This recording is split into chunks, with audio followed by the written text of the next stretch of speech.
క్రీస్తు శకం 1910 ఆగస్టు 26న ఇప్పటి నార్త్ మాసిడోనియాలో మదర్ తెరిస్సా గారు జన్మించారు.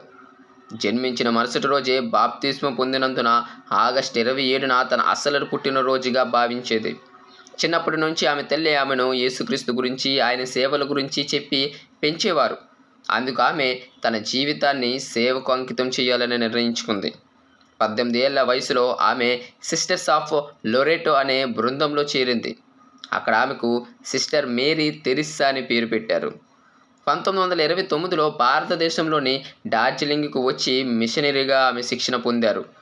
1931లో ఆమె కోల్కతాలోని సెయింట్ మేరీస్ స్కూలులో ఉపాధ్యాయురాలిగా పనిచేశారు.